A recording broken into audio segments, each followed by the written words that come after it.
Yeah, I'll give a very brief update on this for the people that were at the pilot episode of the Digital Forum.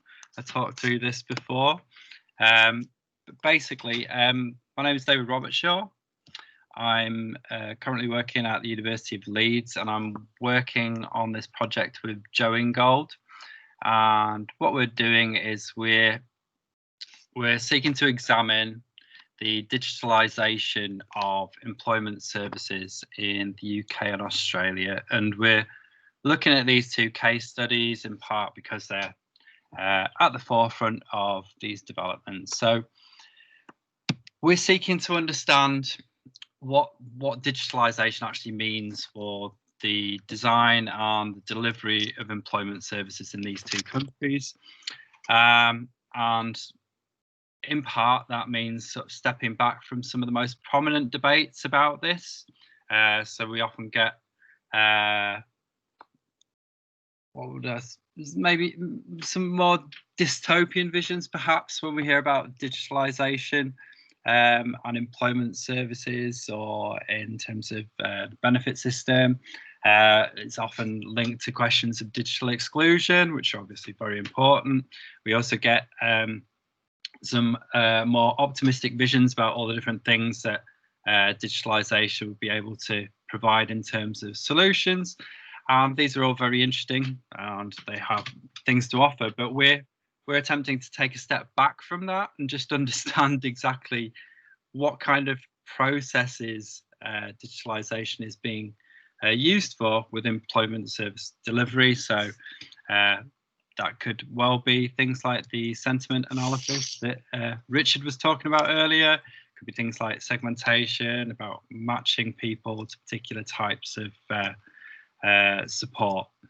So we're just trying to understand what different aspects of employment service delivery are being digitalised and how different actors within the sector are approaching that.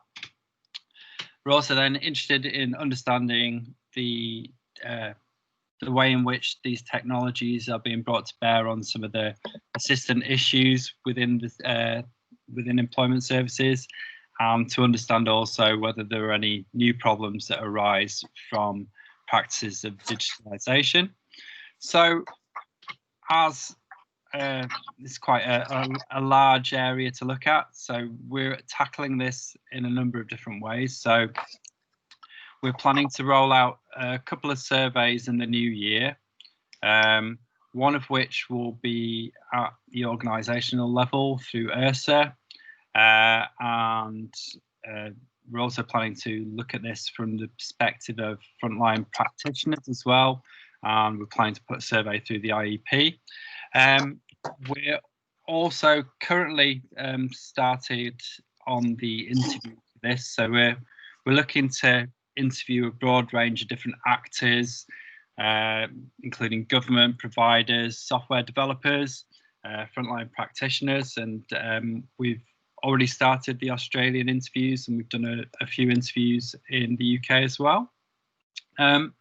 There isn't really much more to say about it just yet because we're only a few interviews in, but just to look out for the survey in the new year when that comes out. And then we're obviously interested in talking to a broad range of people. So if you'd like to share your views on it, if you have any thoughts about the kind of things we might be asking, then just to get in touch with us. So there's our email addresses are there. There's a link to the project website there as well. And I think that's everything from me, Tony. Great, thank you, David. So just to recap, I guess you want people to contact you to feed into the research project. So we've got your contact details there. We want people to look out for your survey in the new year. Yeah. And I guess you're going to push that out with ERSA support? Yes, that's right. That's the plan, yeah. Okay, that's great. Is there any other kind of specific ask of the people within the audience now and the wider sector? Just if they're interested in talking to us about their experiences, if they think there are any particular questions that we should be asking, if there's if they think there's anyone particular we should be speaking to. I mean, the field work is underway at the moment, but we made a bit of a decision to change the original research plan, because we thought it would be better to let some of the experiences of the interviews inform the survey. So that's why we started with the interviews first. We were originally going to do it the other way around. So there's still time to then feed into the survey if people have any particular thoughts on what they would like to know, because we'd like it to be useful to the sector as well. Well, with that in mind, I'm just wondering whether anyone on the call has got any immediate questions for David. In fact, we've had one come through on the chat. How exciting is this? Carol Ann Jones, thank you. David, are you linked in with CDI? I'm not. Joe might be. Carol Ann, do you want to give us a bit more information about the question you've asked there? Feel free to unmute and come in.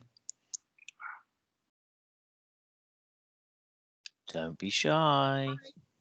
Sorry, I was unmuting myself. Good morning, everybody.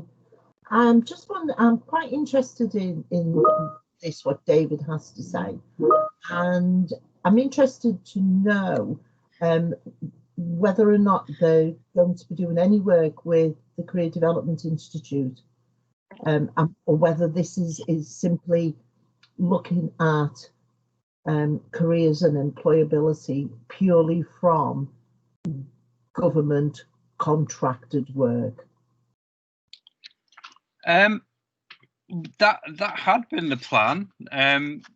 That's something we can definitely think about, because we've got quite a lot of interviews to play with. So is that something you think we should be bringing in?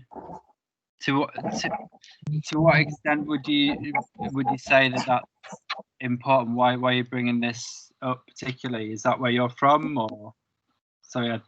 Well, yeah, I'm from a careers background, but I actually work for the Poppy Factory, and we treat every individual that we work with. We work with veterans, and we treat every veteran as an individual.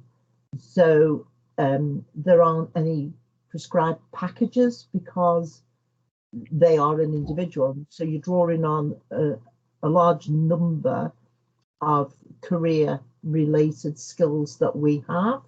Yeah. So I'm wondering how that would tie in, because from my own personal point of view, is once you have made changes with somebody and given them the tools, they never come back to you. So if they become unemployed again, if their career journey is broken in any way, they have the tools to continue without requiring the interventions, because the good foundations are there. Yeah. So, yeah, I mean, would it be a good idea for us to arrange a chat outside of this one? I think it would be really good, yeah. Okay. Could you stick your email in the chat, or give me an email? Is that all right? That'd be great. Thank you. Popping it in now. Thank you.